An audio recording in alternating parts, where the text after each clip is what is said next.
Ya, selamat siang Bapak Ibu sekalian. Assalamualaikum warahmatullahi wabarakatuh. Salam sejahtera, Waalaikumsalam warahmatullahi wabarakatuh. salam sejahtera bagi kita semuanya. Salam, Om Swastiastu, salam kebajikan, namo buddhaya.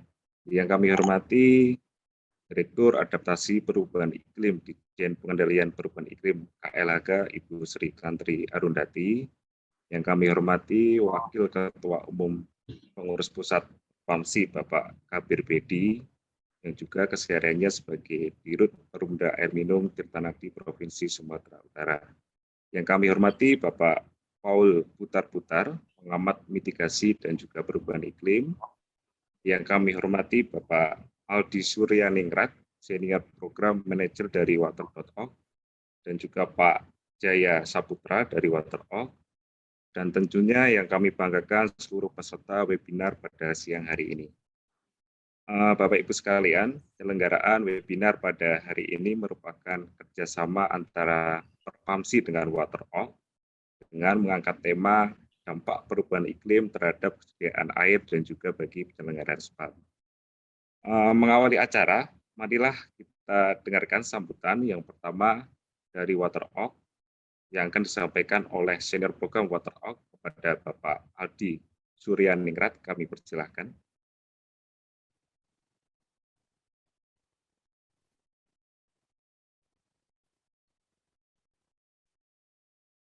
Ya, halo. Selamat siang. Salam sejahtera bagi kita semua. Buat Pak Kabir Bedi, Wakil Ketua Perpamsi. Salam kenal Pak Kabir. Lalu Bu Tantri juga saya baru kenal juga. Lalu ini teman saya sebenarnya Pak Paul Butar-Butar.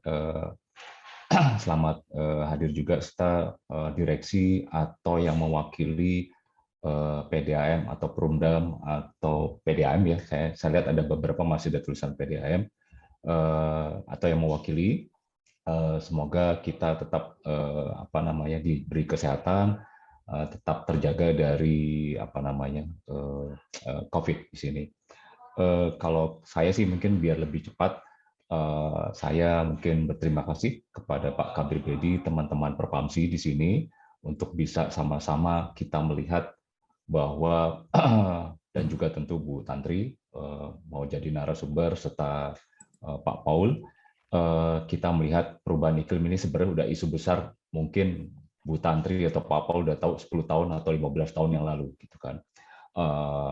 Yang mungkin baru kita sadari atau mungkin baru formally di-announce sama Pak Jokowi itu kan bahwa dia harus punya standpoint sekarang, ada baseline-nya.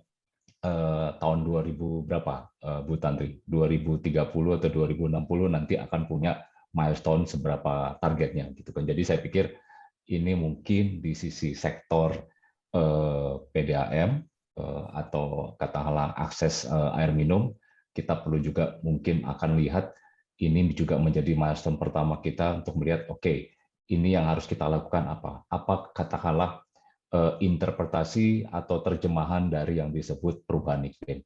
Baik itu yang bagaimana kita coba mendefinisikan sebagai adaptasi atau sebagai mitigasi. Nah, mungkin sebenarnya tidak disadari itu ada hubungannya nanti dengan apa yang sudah dipraktekkan oleh teman-teman di PDAM sebenarnya. Contohnya misalnya pengurangan NRW atau kita sebut water loss reduction sebenarnya. Itu salah satu mungkin hal yang kelihatannya kecil, ide kecil, tapi sebenarnya bisa besar kalau dilakukan oleh semua PDAM. Jadi kalau hanya cuma 1-2 ya mungkin kita nggak terlalu nggak terlalu melihat. Tapi kalau nanti semua PDAM bisa melakukan itu akan kita hitung katakanlah sampai nanti Pak Paul atau Bu Tantri lebih paham, bisa sampai berapa sih emisi GHG atau CO2 yang akan dihitung energinya dalam hal pengurangan air minum ini baru satu inisiatif ya. Itu akan kelihatan cukup besar nantinya. Apalagi nanti apakah ada lakukan energi efisiensi dari yang mungkin kalau saya tahu karena maklum kita punya mitranya baru di PDAM di Jawa, itu sekitar area utara Jawa beberapa yang masih pakai mayoritas sumber air bakunya adalah dengan menggunakan pompa. Nah itu boleh dibilang kita tinggal lihat hitung saja berapa Nah, mungkin secara teknis Pak Paul atau Bu Tantri lebih paham. Jadi saya pikir ini menarik nantinya bagaimana kontribusi PDAM dalam hal pengurangan CO2 atau greenhouse gas emisi di sini. Jadi saya pikir kita nanti bisa dengar dari Bu Tantri dan Pak Paul untuk bisa cerita bagaimana yang akan bisa kita lakukan dalam hal pengurangan energi, dan itu akan punya namanya kontribusi kita sebagai sektor air minum terhadap program nanti pemerintah ke depannya sebagai target pemerintah. Nah, saya pikir ini sudah menarik. Tahun ini ada 2 event cukup besar kaitannya dengan nanti air minum atau investasi di air minum. Itu satu di sektor minister meeting itu di bulan Mei, lalu kemudian nanti di G20 itu di bulan November kalau nggak salah di Bali.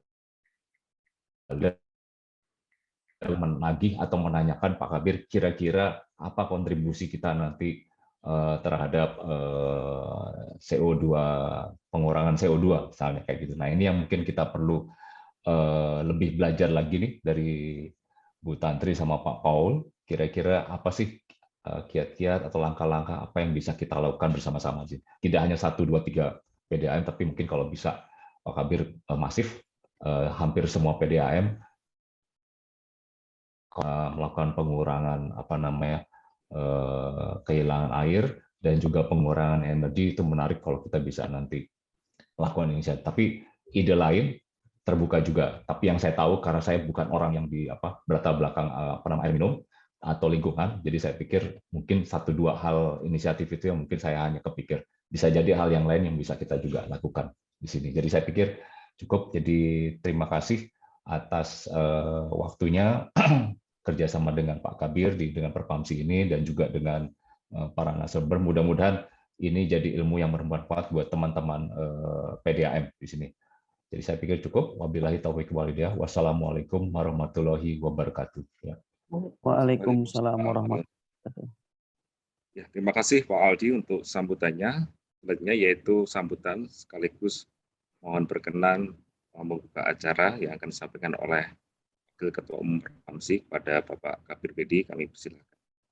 Terima kasih Pak Danang. Bismillahirrahmanirrahim. Assalamualaikum warahmatullahi wabarakatuh. Waalaikumsalam warahmatullahi wabarakatuh. Selamat siang, salam, swastiastu, namo buddhaya, salam sejahtera buat kita semua. Yang sama-sama kita hormati Ibu Dr. Randa Sri Tantri Arundari MSc yang merupakan Direktur Adaptasi Perubahan Iklim, Direktur Jenderal Pengendalian Perubahan Iklim Kementerian Lingkungan Hidup dan Kehutanan. Selamat siang, Bu Sri Tantri. Siang, Pak.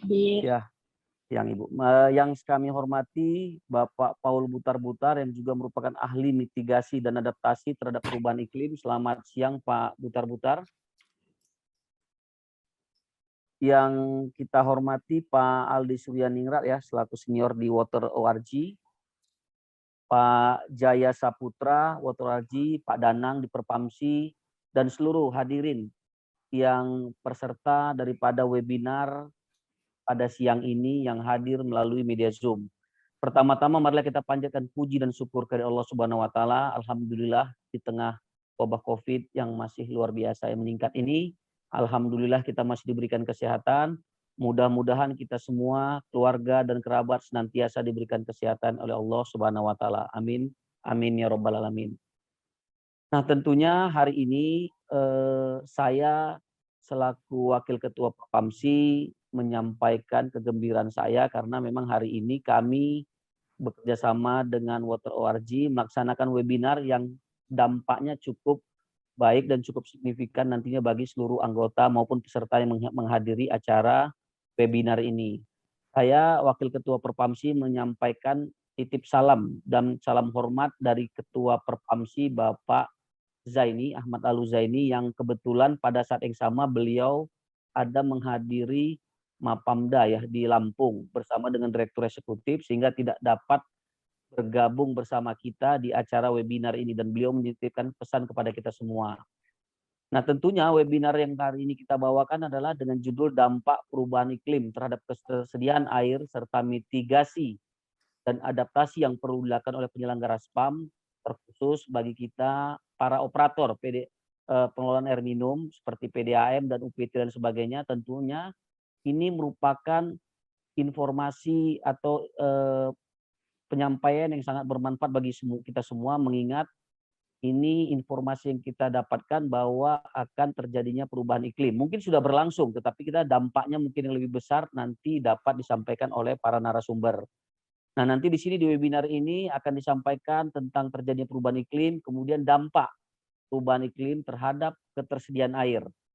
Karena operator sangat membutuhkan jumlah kuantiti air baku atau raw water yang cukup untuk melayani masyarakat.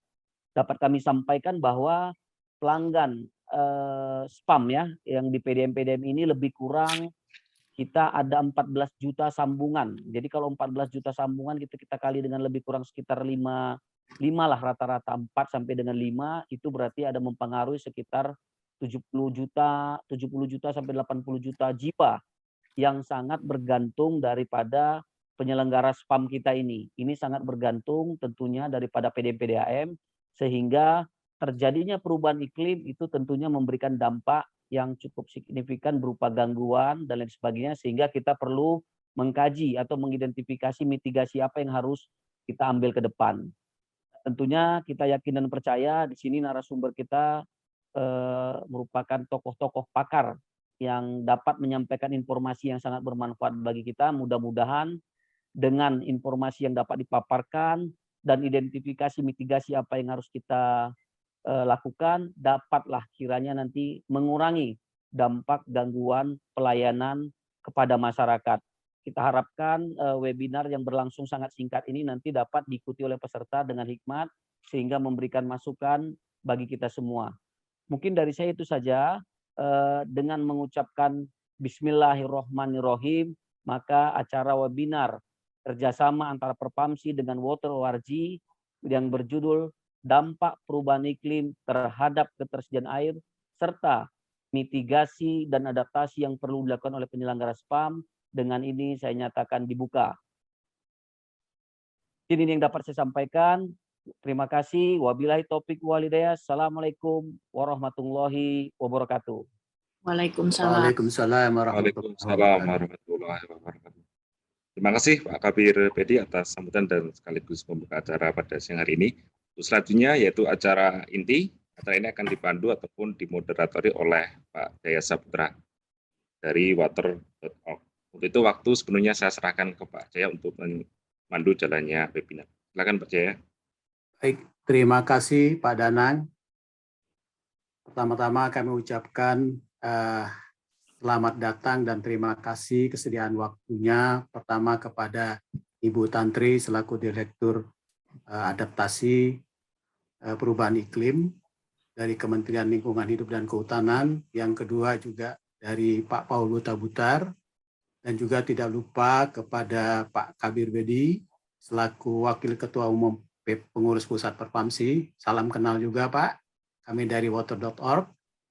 Dan juga Pak Aldi Suryaningrat dari water.org, senior kami. Dan juga tidak lupa kami sapa semuanya Bapak-Bapak, Ibu-Ibu, direksi dari BUMD Air Minum yang hadir pada saat ini yang tentunya tidak dapat kami sebutkan satu persatu. Alhamdulillahirrahmanirrahim, kita masih diberikan kesehatan dan nikmat yang luar biasa dari Allah Subhanahu wa taala. Kita dapat berkumpul di sini dalam rangka kita mendengarkan bersama nanti dari narasumber tentang dampak perubahan iklim terhadap ketersediaan air dan usaha apa atau adaptasi apa yang harus dilakukan oleh penyelenggara spam.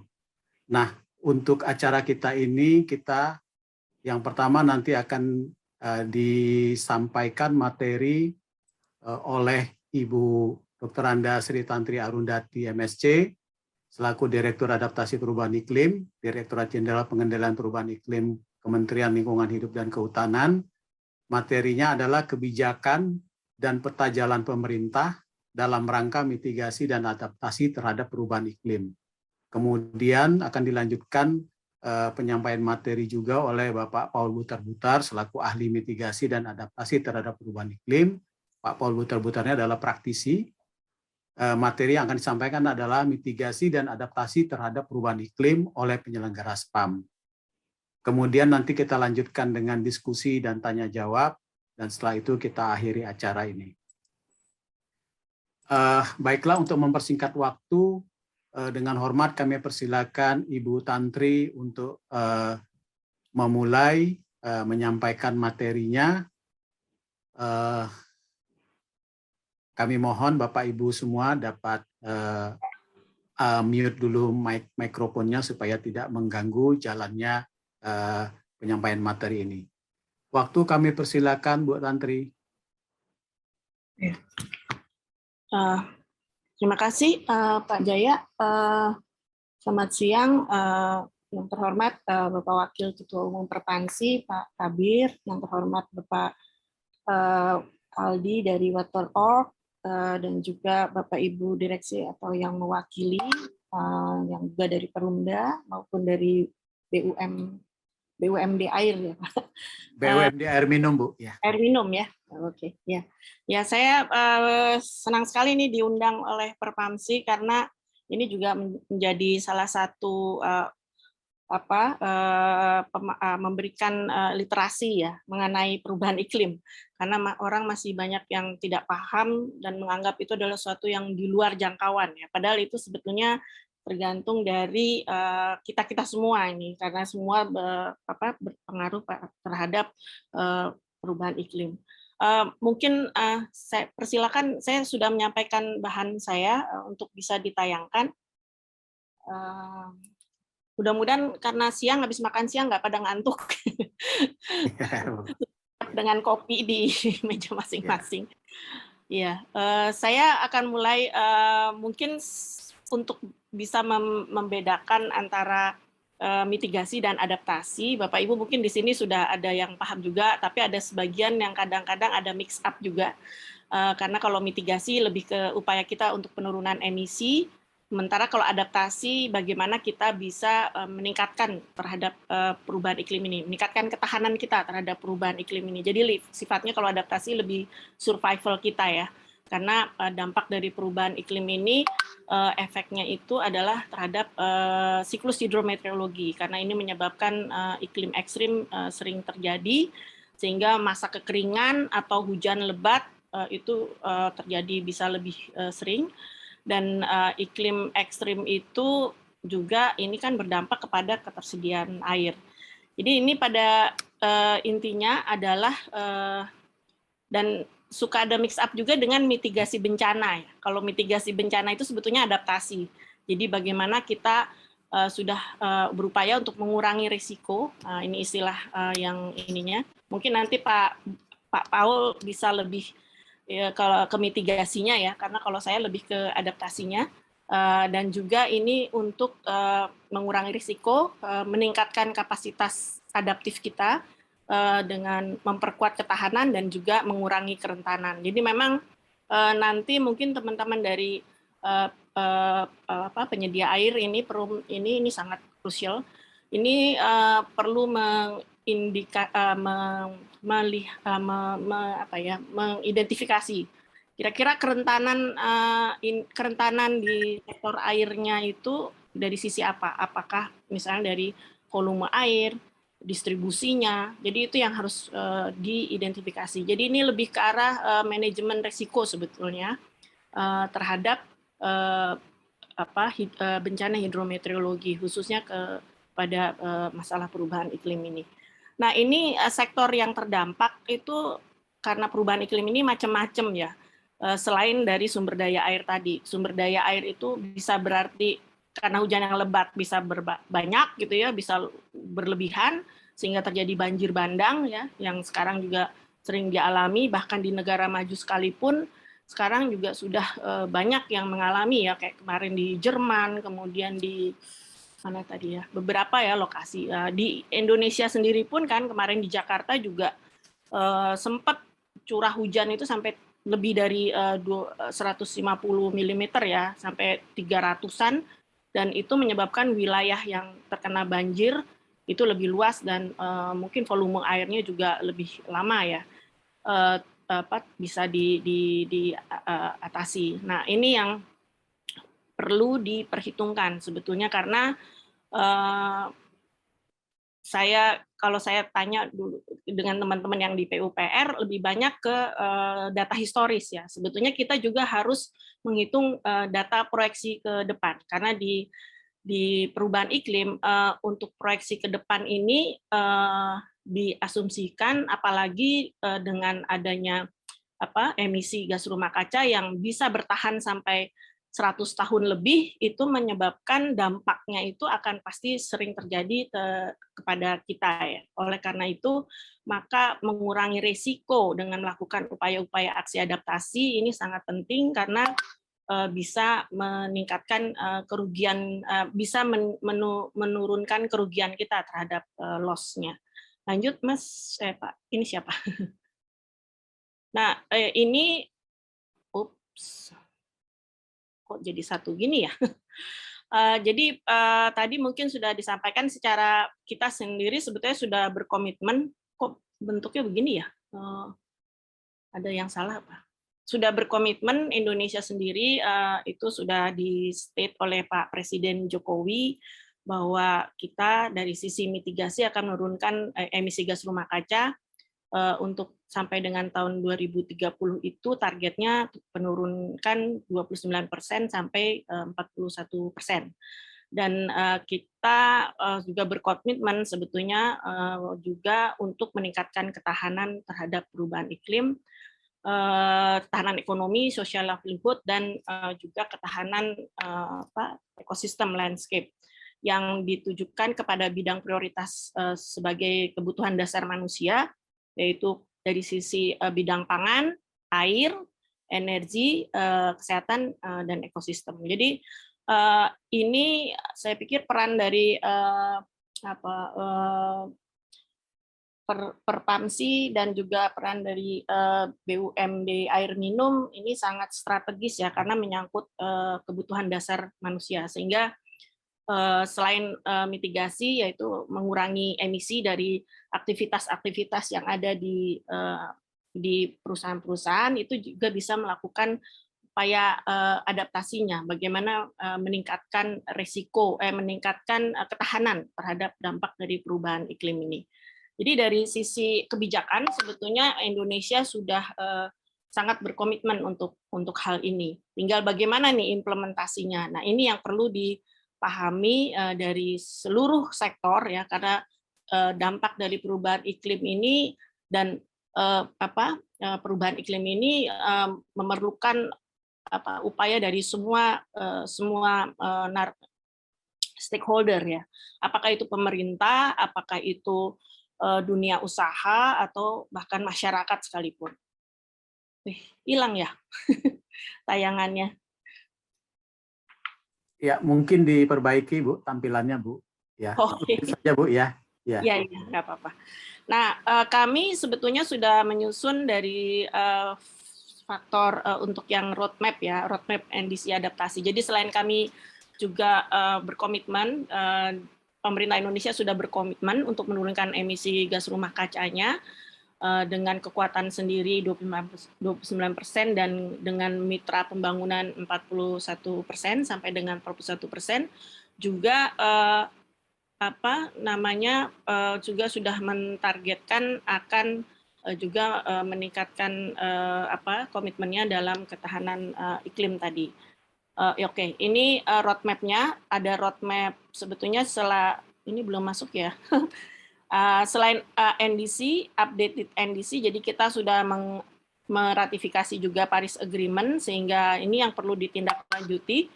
Dan kita juga sudah mengupdate NDC kita. Update NDC di sini maksudnya lebih ke arah apa yang memang perlu ditambahkan lagi di NDC yang sudah disampaikan ke UNFCCC, yaitu lebih mengelaborasi upaya-upaya aksi adaptasi menjadi aksi dalam program kunci, strategi, dan aksi apa saja yang dilakukan, dan itu bisa Bapak Ibu lihat di website kami djppi.menlhk.go.id. Di situ upaya adaptasinya, program kuncinya apa, strateginya apa, kemudian aksinya apa, yang bisa mudah-mudahan bisa dipahami setelah dipelajari. Selain di updated NDC, kita juga menyampaikan mengenai LTS LCCR. Ini sebetulnya lebih ke visi kita sampai dengan tahun 2050, karena dianggap, mohon koreksi dari Pak Paul nanti ya, 2030 itu kenapa 2030? Karena dianggap di situ kita sudah peaking ya, ada semacam peaking, jadi puncak dari kita melakukan upaya pembangunan. Karena dengan perubahan iklim ini bukan berarti kita sama sekali tidak boleh melakukan apa-apa ya, tidak boleh mengeluarkan emisi ya, tapi boleh asal itu seimbang dengan apa yang kita lakukan untuk supaya bisa tetap netral istilahnya. Makanya namanya net zero emission, itu yang sampai dengan diharapkan pada tahun 2060 itu Indonesia sudah atau sooner ya, atau lebih cepat sudah bisa mengurangi emisi, bukan mengurangi, bisa keseimbangan antara apa yang diemisikan dengan apa yang diserap itu seimbang, sehingga bumi itu lebih baik. Nah, ini di LTS LCCR ini sebetulnya semacam visi strategi bagaimana Indonesia berupaya untuk bisa mencapai itu tadi net zero emission, yaitu 2060 or sooner ya. Dan dari adaptasi, pathway-nya lebih ke arah apakah itu yang diambil lebih ke regionalnya, jadi kita memetakan wilayah mana sih yang memang akan meningkat suhunya, karena berdasarkan topografi tidak semua itu berdampak ya, karena di beberapa daerah yang memang suhunya lebih dingin mungkin tidak akan berdampak daripada yang suhunya sudah lebih tinggi gitu, karena diasumsikan bahwa kalau memang suhunya sudah di atas 32 derajat itu akan berdampak kepada apakah itu pertanian, kesehatan dan sebagainya. Nah, selain LTS LCCR, kita juga ada Perpres baru aja ini Oktober kemarin, bulan Oktober nomor 98 tahun 2021, peraturan Presiden mengenai penyelenggaraan nilai ekonomi karbon dalam rangka untuk mencapai target NDC ya. Jadi di sini ada tentang bagaimana bisa ada semacam pendapatan dari nilai ekonomi, pengaturan mengenai carbon trading, pajak karbon dan sebagainya. Selain itu juga ada mengenai bagaimana penyelenggaraan untuk mitigasi dan adaptasi. Lanjut.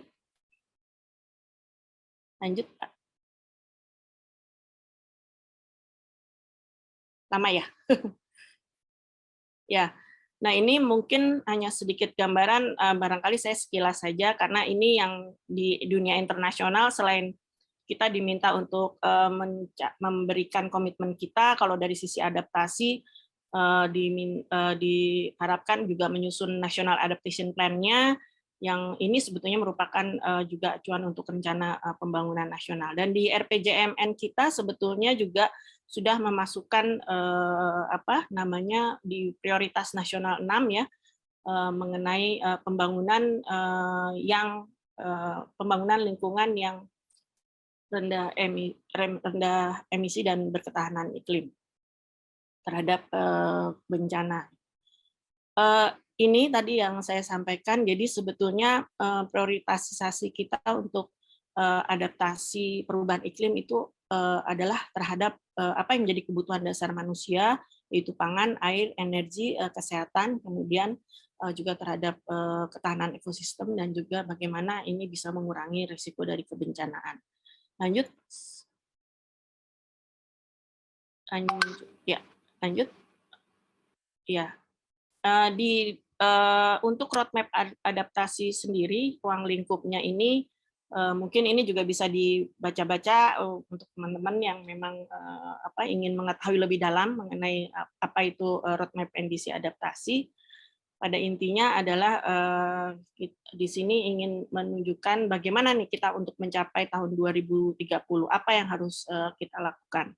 Kemudian di sini juga disampaikan bahwa untuk mencapai target yang diharapkan tahun 2030 ada beberapa strategi yang perlu diimplementasikan. Di sini juga ada indikator kinerjanya selain untuk analisis target untuk NDC adaptasi. Ini berdasarkan kajian dampak perubahan iklim pada berbagai bidang pembangunan, khususnya yang 5 tadi ya, bahwa pangan, air, energi, kesehatan, dan juga ekosistem. Lanjut. Nah, ini sekedar informasi saja. Jadi tadi saya menyampaikan mengenai proyeksi iklim ya. Kalau dulu itu kalau yang saya tahu saya biasanya kita berdasarkan historis ya, jadi data historis bahwa misalnya ketersediaan air itu perlu sekian gitu ya untuk mengatasi ketersediaan air perlu volume sekian. Nah, sementara proyeksi iklim ini diperlukan karena kita ingin mengetahui 30 tahun kemudian atau berapa tahun kemudian, ya sebetulnya kalau perubahan iklim itu hitungannya antara 30 ya, minimal 30 tahun, itu kira-kira seperti apa kondisinya. Jadi ini adalah suatu upaya untuk mendapatkan gambaran gimana sistem iklim ini minimal 30 tahun ke depan terhadap perubahan gaya perubahan ini sebetulnya suhu ya, terutama kalau dikaitkan dengan mitigasi emisi. Sehingga ini yang perlu istilahnya banyak modeling sebetulnya. Mungkin untuk teman-teman yang berkaitan dengan Litbang, saya pikir ini merupakan salah satu upaya yang bisa dilakukan untuk bisa mengantisipasi kira-kira apakah akan memang terjadi kenaikan suhu. Karena kalau di IPCC, menurut IPCC sendiri, ini sebagai interpanel Parliament Government, ini sebuah hasil penelitian dari berbagai para peneliti sampai lebih dari 2.000 peneliti yang sudah melakukan istilahnya review ya. Ternyata sampai saat ini itu memang dari zamannya industrialisasi itu ada kenaikan suhu sudah sampai 1,1 derajat Celcius. Jadi ini memang pasti akan terus terjadi kalau kita tidak melakukan upaya-upaya untuk penurunan emisi gas rumah kacanya. Dan diasumsikan bahwa dengan yang sudah disampaikan oleh NDC yang sudah disampaikan oleh negara-negara di internasional itu malah ternyata masih naik ya, bisa naik kalau memang tidak dilakukan upaya ambisi untuk lebih menurunkan emisi gas rumah kacanya. Makanya kemarin waktu di Glasgow itu sempat ada kesepakatan bahwa kita harus phase down ya. Tadinya phase out, benar-benar keluar dari tidak menggunakan batu bara gitu, karena dianggap batu bara itu sebagai sumber emisi yang paling utama gitu, BBM ya, bahan bakar minyak, sehingga sempat negosiasi itu karena kita masih negara berkembang, banyak negara-negara lain juga belum terutama ya yang memang masih masa pembangunan ya, dan dianggap batu bara itu masih lebih murah gitu, maka diminta tadinya phase out jadi phase down. Jadi negosiasinya akhirnya ke phase down. Walaupun tetap diminta itu bisa dipercepat. Nah, ini di skenario iklim ini pada dokumen roadmap NDC ini disusun dengan mempertimbangkan berbagai ketersediaan proyeksi iklim. Jadi ini kita sudah menggunakan berbagai literatur juga, kemudian dokumen-dokumen yang sudah ada. Bapak Ibu, suhu udara dan curah hujan ini akan diproyeksikan di bawah skenario RCP 4,5A. Ini mungkin istilah sains ya, tapi maksudnya lebih ke arah kalau kita yang lebih moderat ya. Kalau 4,5 itu model-model proyeksinya untuk yang dianggap bahwa kita melakukan pembangunan tetap gitu ya, tapi juga melakukan upaya-upaya pengurangan emisi gas rumah kaca. Jadi kalau 2,6, RCP 2,6 itu sama sekali kita tidak melakukan upaya pembangunan. Jadi kita istilahnya kayak diem aja gitu.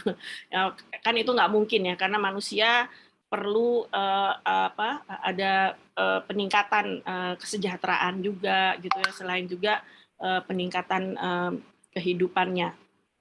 Nah, ini kami sudah proyeksikan dengan menggunakan RCP 4,5 dan ini kemungkinan ada dianggap menjadi skenario terbaik untuk merencanakan upaya adaptasi perubahan iklim di Indonesia, karena dianggap 4,5 ini masih moderat lah istilahnya ya, kita sebagai negara berkembang. Dan ternyata ya memang masih tetap kelihatan bahwa akan kemungkinan masih meningkat suhunya, walaupun masih di bawah global ya, karena global itu di atas itu, dan ini yang kita selalu dengung-dengungkan di internasional, kita harus di bawah 2 derajat peningkatan suhu bumi ini, jangan sampai di atas 2 derajat, karena dengan di bawah di atas 1,5 derajat pun, makanya sekarang didengung-dengung harus di bawah 1,5 derajat, itu iklim ekstrim masih sering terjadi. Jadi mungkin kalau teman-teman di Perpamsi barangkali ini akan agak terganggu karena misalnya kekeringan itu akan lebih sering terjadi. Nah, ini kan efeknya kalau biasanya kita kan sumbernya dari sungai ya kebanyakan ya. Ini kan artinya kemungkinan volume air sungainya juga bisa berkurang. Nah, ini yang perlu diantisipasi, bagaimana mengurangi risiko ini, bahwa alam ini nanti akan makin berkurang nih airnya. Nah, ini yang kemudian harus diidentifikasi apa-apa aja yang harus dilakukan kalau memang air berkurang. Saya aja ya tinggalnya kan kebetulan di pinggir sungai, dan kebetulan saya tinggal di apartemen yang ngelola air dari sungai. Itu kelihatan kalau musim kemarau langsung drop. Jadi harus mendatangkan tangki-tangki air dari luar. Nah, ini kan berarti harus diperhitungkan juga berapa ratus juta yang harus di save ya, disimpan untuk supaya mengantisipasi hal-hal seperti ini. Lanjut. Nah, ya, ini mungkin secara saintifik aja. Mohon maaf, Bu Dir. Ya, kira-kira 10 menit lagi, Bu. Oke, terima kasih sudah diberi warning. Ini mungkin secara secara saintifik saja. Lanjut. Ini yang sudah kami ini hanya memberikan data-data saja. Jadi ini hanya memberikan gambaran bahwa ada hotspot di daerah-daerah tertentu ya, yang memang ada perubahannya karena dampak dari perubahan iklim ini. Hingga ini yang mungkin harus dipetakan wilayah-wilayah mana yang memang akan ada kenaikan suhu, dan bukan kenaikan suhu, ada yang berdampak terhadap adanya perubahan iklim ini karena ada peningkatan suhu yang menyebabkan wilayahnya menjadi lebih tinggi ya suhunya dari kondisi biasa.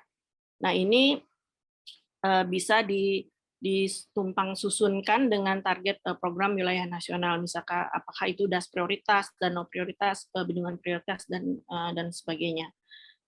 Lanjut.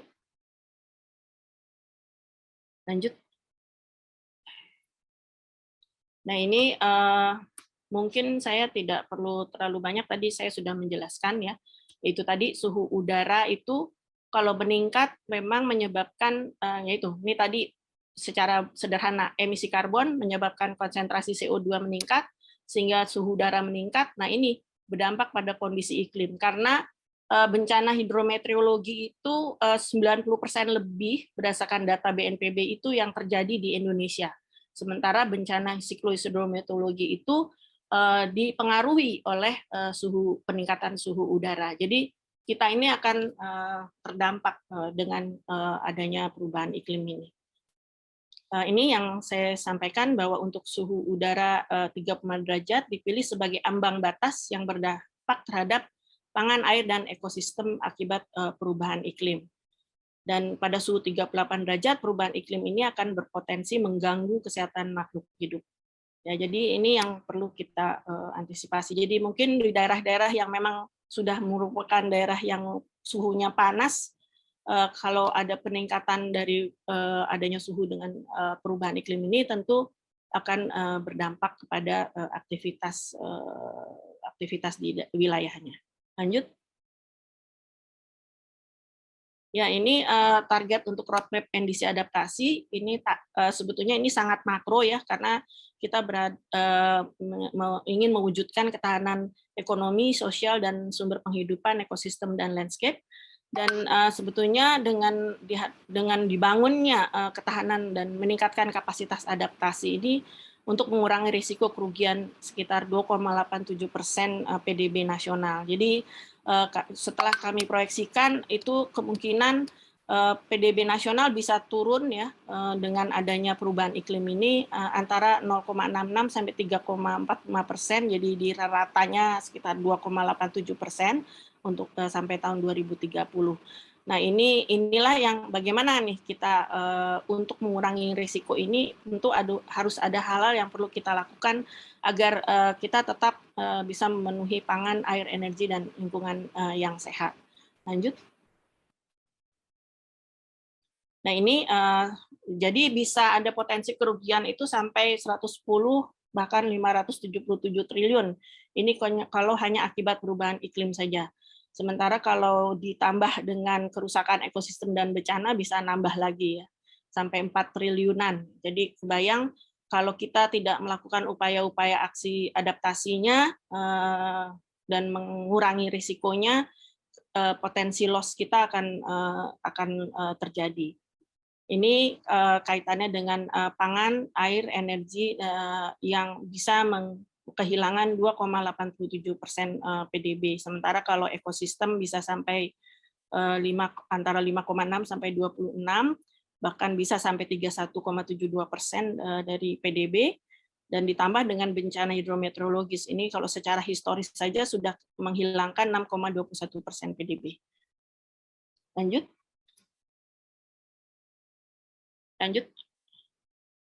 Ini sebetulnya strateginya untuk mencapai NDC adaptasi. Jadi ada 8. Bagaimana kita ada peningkatan untuk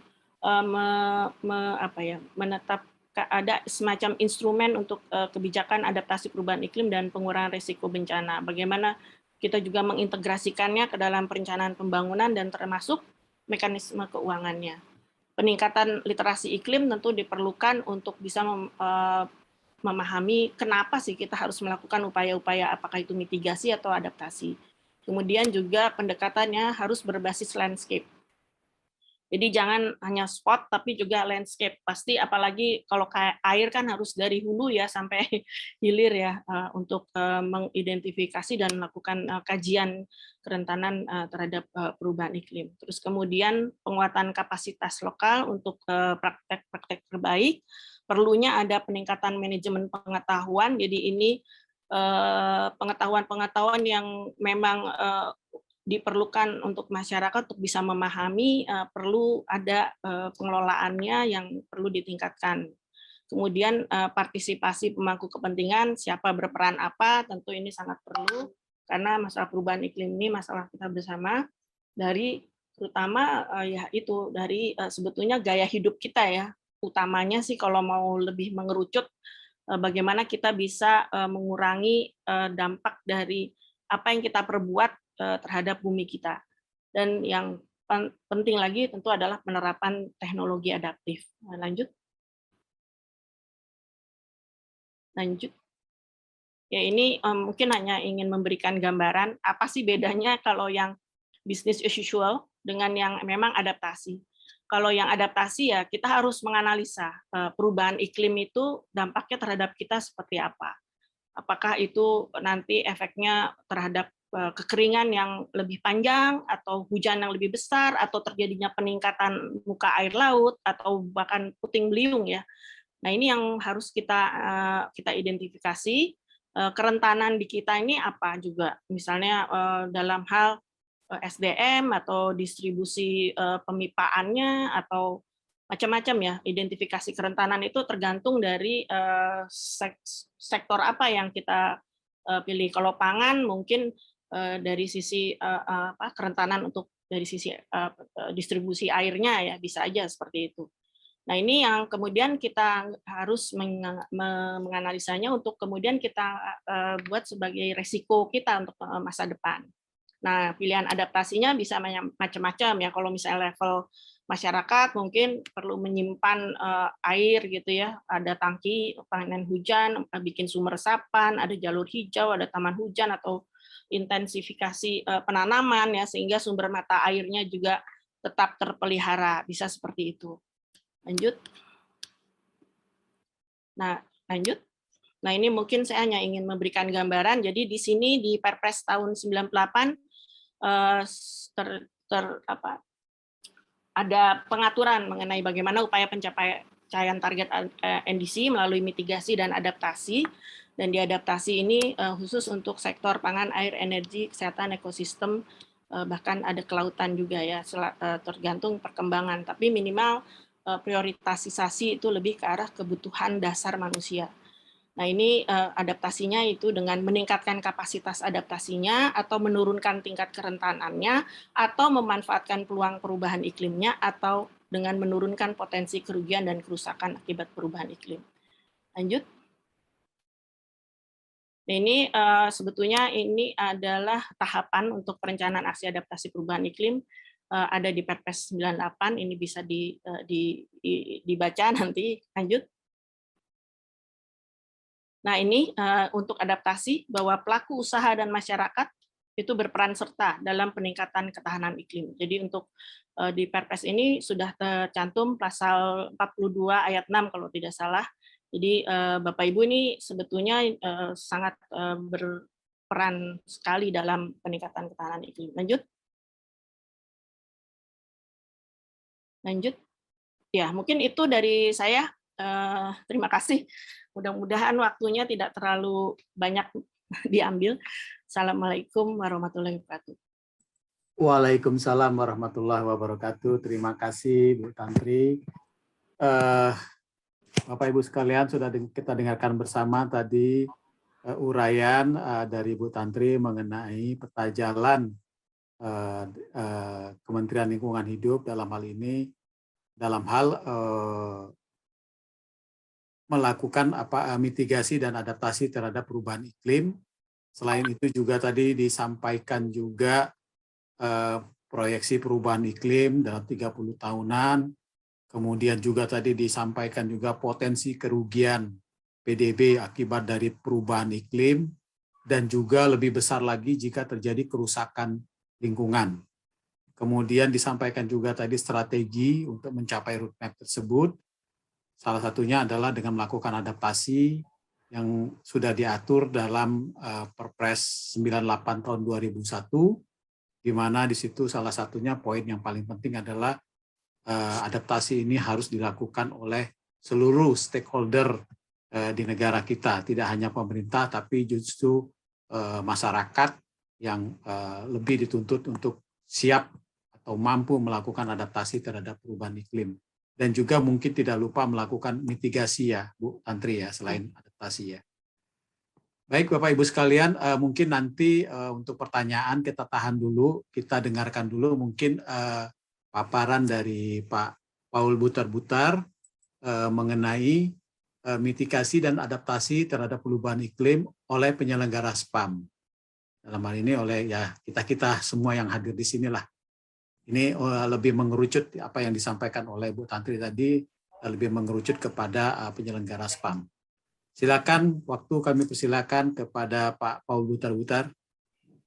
Baik, terima kasih Pak Jaya, sahabat saya Pak Aldi, Pak Kabir, Bapak Ibu semua anggota Perpamsi, dan tentunya juga Bu Tantri.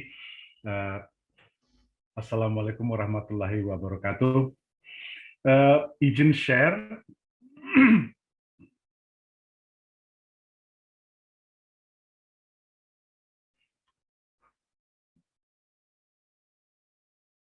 Baik, Bapak Ibu, pertama-tama saya mengucapkan terima kasih karena saya diundang untuk berdiskusi dengan Bapak Ibu semua dalam rangka melihat potensi atau potensi mitigasi dan adaptasi di spam.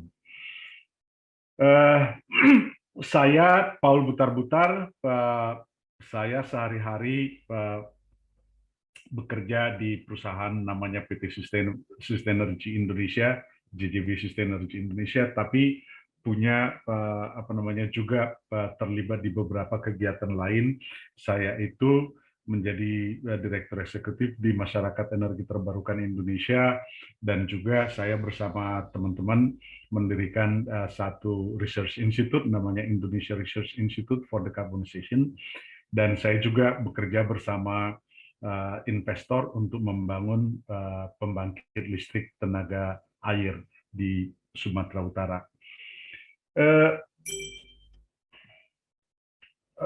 Mohon izin, udah kelihatan kan Pak ya? Sudah Pak, sudah Pak. Baik. Saya akan menyampaikan beberapa materi terkait dengan NDC. Dalam hal ini, karena tadi sudah disampaikan Bu Tantri, saya akan lompat aja, kecuali mungkin menyinggung hanya yang energi, bahwa ada target penurunan emisi sebesar 314 juta ton CO2 hingga tahun 2030. Nah, di sisi lain, Indonesia juga sudah merencanakan untuk mendorong penurunan emisi dalam jangka panjang. Jadi kita lihat misalnya kalau kita dari sisi emisinya, dalam jangka panjang, kalau dengan hanya CPOS itu current policy scenario, itu emisi gas rumah kaca kita di 2050 mencapai 1 miliar ton CO2. Kemudian kalau menggunakan senario transformasional, kita bisa turun emisinya, dan untuk bisa memenuhi target persetujuan Paris, emisi kita akan turun sampai di yang di sini. Misalnya PLTU itu akan turun mungkin hanya di 200 juta ton CO2. Nah, untuk sektor energi, dari yang 314 juta itu dibagi ke beberapa subsektor. Energi efisiensi itu termasuk salah satu yang akan didorong untuk melakukan untuk penurunan emisi gas rumah kaca. Misalnya untuk industri, spam itu mungkin tidak termasuk di sini gitu ya. Tapi ada dari bagian energi efisiensi, ada ditargetkan penurunan emisi yang cukup besar baru, tapi yang paling besar itu ada di energi terbarukan. Kemudian ada nanti energi bersih, ada clean coal technology, ada gas, dan juga ada fuel switching, pemakaian gas di rumah tangga atau untuk menggantikan LPG atau yang lain-lain. Nah, saya kemarin dapat kiriman dokumen dari Pak Aldi. Kita ingin melihat seperti apa sih transformasi urban water cycle. Kalau kita melihat di bisnis proses di PDAM itu kan, saya yakin Bapak-Bapak lebih ahli dari saya tentang itu. Kita lihat bahwa ada sumber air, air diambil dari sumber air, masuk ke intake building dan water treatment plant, baru masuk ke reservoir sebelum nanti dialirkan ke rumah tangga atau perumahan. Nah, atau saya kembali ke sini. Saya ambil contoh dari satu penyediaan air bersih di Pulau Lengkang kecil. Kita lihat misalnya dari proses yang ada di penyediaan air minum itu, kita lihat berapa besar sih sebenarnya emisi gas rumah kaca di setiap proses itu. Nah, misalnya sebagai contoh, kebutuhan energinya itu sekitar 164 kWh, dan itu digunakan untuk memompa sekitar 72,5 meter kubik per hari, dan ini mengeluarkan emisi 131 kg CO2 ekivalen. di penampungannya juga ada keluar emisi gas rumah kaca, kemudian distribusi airnya ada emisinya, ada kebocoran juga keluar emisi, ada penggunaan pelanggan dan sebagainya. Jadi dari air limbah sendiri juga ada emisinya. Dari sini terlihat bahwa sebenarnya emisi terbesar dari katakanlah sistem spam itu kan ada di penggunaan energi.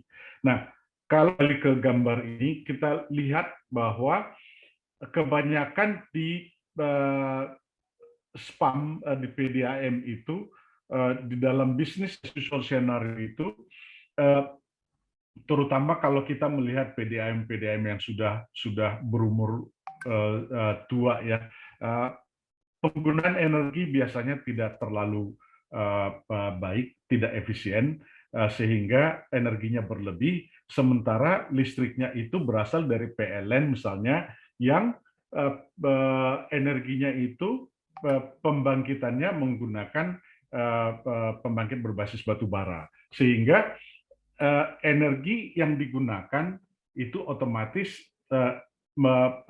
kalau Bapak Ibu familiar dengan istilah skop 1, 2, 3 gitu ya. Jadi kalau beli listrik dari PLN itu masuk skop 2, sehingga emisi gas rumah kaca dari bisnis proses di PDAM itu menghasilkan emisi gas rumah kaca tinggi. Nah, itu pertama energi. Yang kedua, yang juga akan berpotensi tinggi emisinya itu adalah di proses water treatment plant. Di sana kan ada sludge gitu ya. Sludge itu kalau dia dibiarkan seperti itu aja, pengelolaannya tidak baik, dia akan menghasilkan gas metana. Gas metana itu akan diemisikan. Nah, ini praktek-praktek yang biasanya dilakukan. Belum lagi kalau kita bicara kebocoran gitu ya. Baru dengan penambahan zat-zat kimia lain ada tambahan berupa N2O. Nah, yang diharapkan itu adalah bagaimana caranya supaya urban water itu bisa menjadi low carbon. Low carbon itu gimana caranya? Yaitu bagaimana kita mengolah di PDAM itu dengan katakanlah efisiensi yang lebih baik. Kemudian kalau bisa menggunakan energi terbarukan. Kemudian kalau ada misalnya katakanlah kolam pengolahan limbah gitu ya, itu kalau ada metan yang keluar, bagaimana metannya ditangkap dan kemudian diolah menjadi biogas, atau kalau juga tidak diolah metannya, tapi dilakukan aerasi yang cukup sehingga tidak terjadi pembusukan di kolam limbahnya. Nah, ini misalnya contoh-contoh yang bisa dilakukan untuk beralih ke yang namanya low carbon PDAM. Nah, kalau kita lihat misalnya, kalau kita lihat contoh yang ada di Pamjaya gitu ya, saya coba kemarin searching di Google, bahwa Pamjaya itu untuk tindakan mitigasi perubahan iklim, apa yang mereka lakukan? Yang pertama adalah memanfaatkan tenaga listrik, tenaga non-fosil. Baru transportasi menggunakan tenaga rendah emisi. Baru ada penanaman pohon di area, konsumsi barang sesuai kebutuhan, artinya barang-barang itu tidak sampai katakanlah terbuang sehingga nantinya masuk di TPA menghasilkan emisi gitu ya. Baru menggunakan sumber energi ramah lingkungan dan sebagainya. Nah, oleh karena itu kalau boleh poin yang mungkin perlu dilihat di PDAM itu adalah kita lihat pada konsumsi energinya. Bagaimana konsumsi energi itu bisa dikendalikan. Oleh karena itu perlu diperhatikan efisiensi dari pemompaan atau kegiatan-kegiatan lainnya. Kemudian juga fokus pada bagaimana emisi metan tidak sampai terjadi pada pengolahan limbah. Kalau juga nanti ada sludge yang akhirnya menghasilkan metan, bagaimana itu bisa ditangkap metannya, atau kalau tidak seperti tadi saya katakan juga diberikan aerasi yang cukup. Nah, kemudian yang juga penting adalah bagaimana caranya supaya sumber energi itu bisa digantikan dengan sumber energi lain, misalnya pemasangan solar rooftop. Kalau solar rooftop bisa digunakan untuk menggantikan kebutuhan listrik, itu akan mengurangi emisi dari skop 2. Saya pernah melihat misalnya ada satu daerah yang rencana mau membangun katakanlah mengambil air dari gunung gitu ya. Jadi di daerah itu karena ada perbedaan tinggi yang cukup, bisa jadi misalnya sebelum digunakan sebagai air minum, jadi airnya itu digunakan dulu untuk membangkitkan energi, energinya itu digunakan untuk memenuhi kebutuhan di sistem distribusi dari airnya. Model-model seperti itu bisa karena memang terutama kalau dia mengambil airnya dari gunung, itu bisa dimanfaatkan. Nah, pertanyaannya adalah bagaimana mendanai upaya mitigasi di PDAM. Yang pertama tentunya harus dilihat bagaimana katakanlah pendanaan internal bisa tersedia. Kalau ini bisa tersedia, tidak hal ini bisa ke depannya itu bisa mengurangi biaya operasi dalam jangka panjang. Kalau pompa-pompa lebih efisien, berarti kan di sana ada penghematan. Kemudian opsi yang kedua itu ada kerjasama dengan pihak ketiga, ada energy service company misalnya gitu ya, kerjasama dengan mereka. Pihak ketiga ini investasi dan dibayar dengan penghematan yang diperoleh. Kemudian ada juga pendanaan karbon, penurunan konsumsi energi melalui efisiensi energi dan juga pemanfaatan energi terbarukan dapat menghasilkan karbon kredit. Nah, karbon kredit ini dapat dijual di pasar karbon domestik dan internasional. Nah, saya ingin menggambarkan ini karena tadi Bu Tantri menyinggung tentang Perpres 98 tentang nilai ekonomi karbon.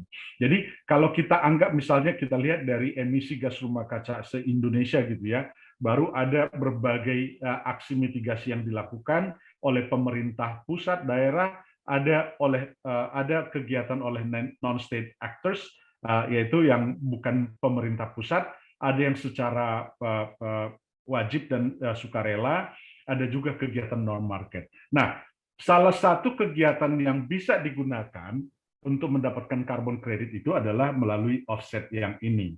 Nah, secara lebih jelasnya seperti ini. Di Perpres 98 itu diatur nantinya akan ada perdagangan karbon. Nanti gambaran perdagangan karbon itu kira-kira seperti ini. Ada nanti satu perusahaan, mulai 1 April itu akan dikenakan untuk PLTU. 1 April itu ada PLTU yang wajib memenuhi batas atasnya. Jadi dia harus mendapatkan semacam izin gitu ya, izin untuk mengemisikan. Kalau di satu periode izin yang diberikan itu diberikan misalnya 100 izinnya, tapi ternyata emisi yang dikeluarkan itu hanya 80, berarti dia ada kelebihan izin. Di sisi lain ada perusahaan B, izin yang diberikan itu 1000, tapi emisinya itu 1100, berarti ada kekurangan izin 100. Jadi yang si B ini bisa membeli izin yang dimiliki oleh perusahaan A, atau membeli izin dari pemerintah melalui lelang, atau membeli karbon kredit yang dihasilkan oleh katakanlah dari kegiatan yang bisa menurunkan emisi gas rumah kaca, contohnya dari PDAM. Jadi ini akan diimplementasikan mulai 1 April, fokus pertama adalah di PLTU. Jadi kalau nanti ada PDAM yang bisa menurunkan emisi gas rumah kaca, itu bisa diklaim dan bisa dijual ke perusahaan-perusahaan yang memang membutuhkan izin tambahan. Nah, prosesnya itu memang agak ribet untuk mendapatkan karbon kredit, tapi bukan tidak mungkin dilakukan. Ini adalah langkah-langkah yang biasa dilakukan. Saya ambil contoh dari CDM, Clean Development Mechanism gitu ya. Dimulai dengan penyusunan feasibility study, ada dokumentasi, namanya project design document, baru nanti ada validasi oleh pihak ketiga, baru ada approval persetujuan dari pemerintah, baru nanti setelah itu proyeknya diimplementasikan, baru ada verifikasi dan karbon kreditnya bisa diterbitkan oleh pihak berwenang, baru nanti karbon kreditnya bisa ditransaksikan. Ini prosesnya kelihatan simple tapi sebenarnya tidak gitu loh. Dan ini ada contoh-contoh standar yang digunakan untuk menghasilkan carbon credit.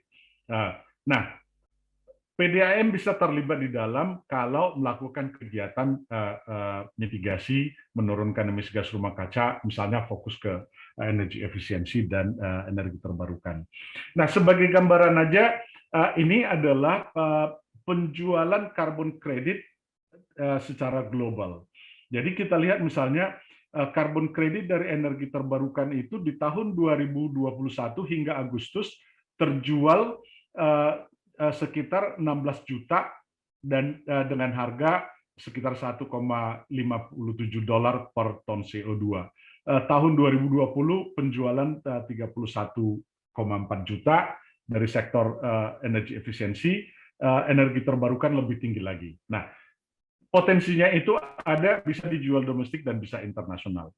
Nah, di sisi lain kalau misalnya menggunakan energi terbarukan, ada namanya energy attribute. Jadi energy attribute itu adalah kalau terkenal namanya renewable energy certificate. Satu renewable energy certificate itu setara dengan 1 megawatt hour.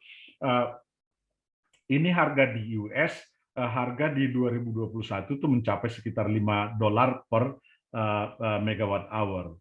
Tapi model-model renewable energy certificate itu ada di berbagai negara dengan berbagai nama. Di Jepang namanya Green Energy Certificate, di US Renewable Energy Certificate, kalau di EU namanya Guarantee of Origin.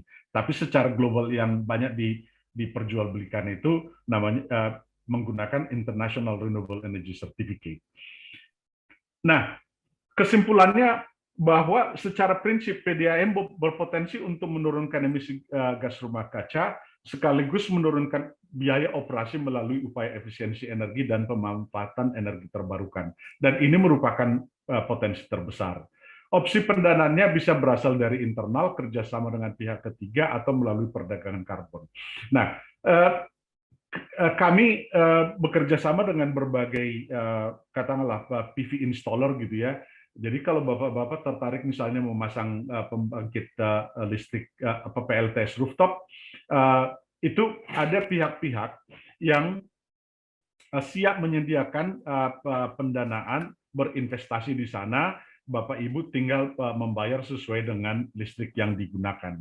Ada model seperti itu, nanti bisa kita diskusi lebih lanjut. Demikian Bapak Ibu yang bisa saya sampaikan. Saya akhir di sini presentasi saya. Kalau ada pertanyaan, nanti saya siap menjawab. Terima kasih. Baik, terima kasih Pak Paul Butar-Butar. Sebelumnya kami mohon izin Pak Paul Butar-Butar, mungkin teman-teman peserta menginginkan materi presentasi Pak Paul Butar-Butar, bisa di-share di chat box Pak ya, supaya bisa langsung di-download teman-teman, mungkin dalam bentuk PDF Pak ya. Terima kasih sebelumnya Pak Paul. Bapak Ibu sekalian sudah kita dengarkan. Ya, baik Pak Paul. Bapak Ibu sekalian sudah kita dengarkan bersama tadi dari narasumber kita Pak Paul Butar-Butar. Intinya adalah kita penyelenggara SPAM, dalam hal ini BUMD Air Minum, itu sebenarnya dapat melakukan upaya mitigasi terhadap perubahan iklim, yaitu dengan cara melakukan efisiensi energi, kemudian juga menerapkan atau menggunakan energi baru dan terbarukan, dan juga melakukan investasi dalam rangka penurunan emisi dengan cara pembiayaan bisa melalui internal, bisa melalui kerjasama dengan pihak ketiga, dan juga bisa dengan perdagangan karbon.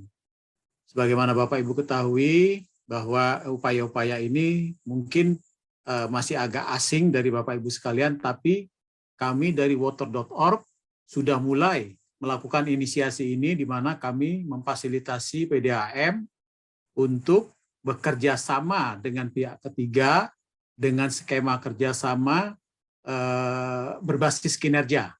Artinya apa?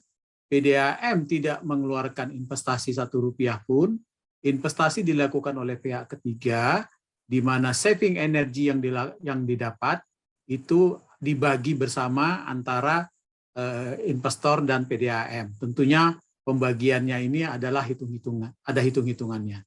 Sebagai informasi awal, begitu kami sampaikan. Baik Bapak Ibu sekalian, untuk ya di sini di chat box Pak Paul sudah men-share bahan paparannya. Silakan di-download Bapak Ibu sekalian. Untuk melanjutkan acara ini kita ada waktu sekitar 30 menit untuk tanya jawab, baik kepada Bu Tantri maupun Pak Paul. Kami persilahkan kepada Bapak Ibu sekalian jika ada pertanyaan atau hal-hal yang kurang jelas. Bisa juga disampaikan melalui chat box. Pertama ini ada yang sudah angkat tangan, Bu Lili ya, Bu Lili Sulistiowati. Kami persilakan kalau ada pertanyaan, kita tampung 3 pertanyaan dulu. Pertama, silakan Bu. Terima kasih, selamat berjumpa lagi Pak Jaya. Saya dari Perumda Tirta Kanjuruhan Kabupaten Malang. Alhamdulillah Bu Lili ya, sehat ya. Silakan Bu Lili. Alhamdulillah sehat.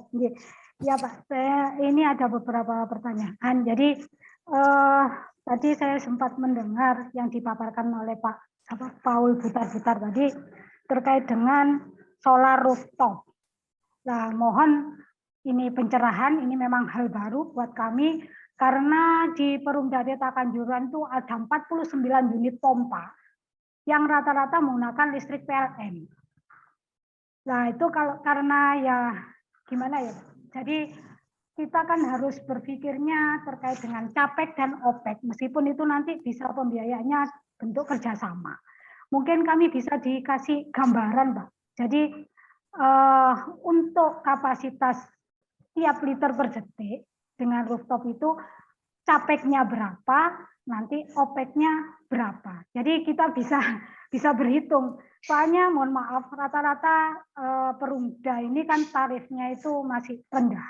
Di kami pun tarifnya masih ada yang 1.500 sampai 2.400. Jadi kita harus berhitung. Jadi nanti investasinya kita berapa. Terus nanti kalau kita kerjasama dengan pihak swasta itu BEP kita berapa tahun. Nah nanti OPEX-nya juga berapa karena meskipun solar rooftop ini juga perlu maintenance. Kira-kira kalau dihitung nanti dikaitkan dengan tarif air minum kita per meter kubik, kira-kira kita itu masih untung ataukah impas ataukah rugi. Jadi mungkin bisa dikasih gambaran lah kami. Mungkin itu Pak Jaya pertanyaan kami. Ya. Terima kasih. Baik. Assalamualaikum. Waalaikumsalam warahmatullahi wabarakatuh. Baik Bu Lili, terima kasih. Kita tampung dulu pertanyaannya satu dari Bu Lili. Mungkin ada yang lain, kita tampung 3 pertanyaan. Tahap pertama, silakan. Barangkali ada yang lain, Bapak Ibu, pertanyaan untuk Pak Paul maupun untuk Bu Tantri.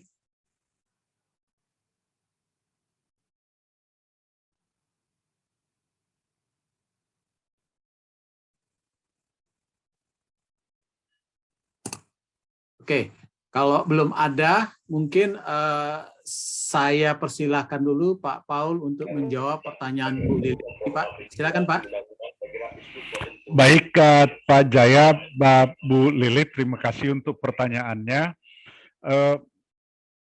Terkait dengan pertanyaannya, kalau mau investasi sendiri tergantung lokasi. Kalau di Jawa mungkin biaya per kilowatt peak itu sekitar antara 15 sampai 17 juta dan itu misalnya biaya operasinya itu relatif murah, tapi memang baterai harus diganti mungkin sekali 6 tahun gitu ya. Nah, kemudian karena dia hanya operasi di siang hari, mungkin dia hanya menghasilkan sekitar 4 kWh per hari gitu loh. Tergantung lokasinya di mana.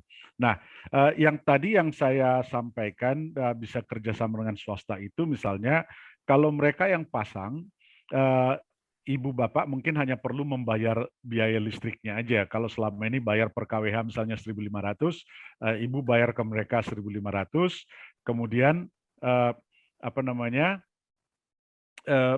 semua biaya operasi, biaya investasi mereka yang tanggung. Jadi ibu tidak perlu mengeluarkan biaya seperti itu gitu loh. Nah, tapi kalau ibu mau katakanlah mau investasi sendiri juga bisa, Tapi itu tadi perkiraannya itu sekitar 15-17 juta per KWP. Nanti tentunya akan dilihat berapa kebutuhan listriknya. Kalau seperti tadi saya kasih contoh itu kan ada 100-an kilowatt hour gitu ya. Bisa dibayangkan berapa miliar nanti investasi untuk itu. Itu kira-kira Bu jawabannya. Tentunya untuk jawaban yang lebih pas nanti itu sangat ditunggu nanti informasi tentang PDAM Ibu supaya bisa memberikan jawaban yang lebih pasti. Demikian. Baik. Ya, barangkali begitu Bu Lili ya, sudah dijawab oleh Pak Paul. Intinya adalah perlu pendalaman lebih lanjut dengan apa yang ada di PDAM Kabupaten Malang, Bu ya, supaya lebih tepat lagi dalam menjawabnya. Sementara begitu ya, Bu ya. Ya. Baik, terima Pak, kasih. nambah satu pertanyaan lagi, bisa Pak? Ya, monggo Bu Lili ya. Ini mungkin untuk Bu Tantri. Jadi saya cerita ini apa yang saya alami di lapangan. Jadi mungkin Bu Tantri dari KLHK gitu. Ini ada beberapa sumber kami itu ada 11 lokasi yang berada di areal perhutani, perum perhutani.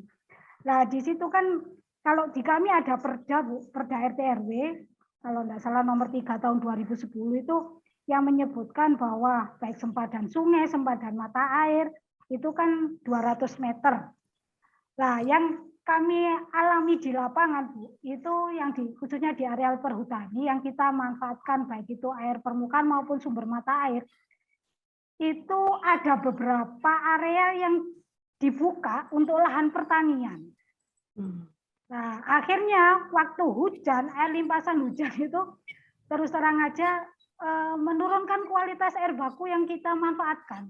Ada sumber juga ada, apalagi air sungai. Jadi ada satu lokasi kita yang di Pujon, kalau tidak salah, yang mungkin Bapak Ibu yang di sini sudah pernah dengar namanya Coban Rondo. Itu kita punya bangunan di situ SPL itu maksimal 50 NTU. Tapi kalau sudah hujan itu sampai 600 NTU. Akhirnya air yang masuk ke SPL sama yang keluar itu sama. Tidak bisa kita olah, akhirnya kita tidak bisa menyalurkan, mendistribusikan air ke pelanggan. Nah ini setelah kami amati ternyata area di atas itu dibuka untuk areal pertanian. Nah maksud kami mungkin ini ada dari KLHK juga Bu Tantri, saya bisa dibantu. Mungkin area ini kalau dikaitkan dengan sepadan 200 itu kan ada area yang di atasnya sumber air kita. Nah kalau yang dibuka areal pertanian itu mungkin yang di bawah mata air, Bu. Mungkin ditambahi ada persyaratan gitu, Bu. Jadi kalau di atas terus terang aja kita ada namanya sumber pitu.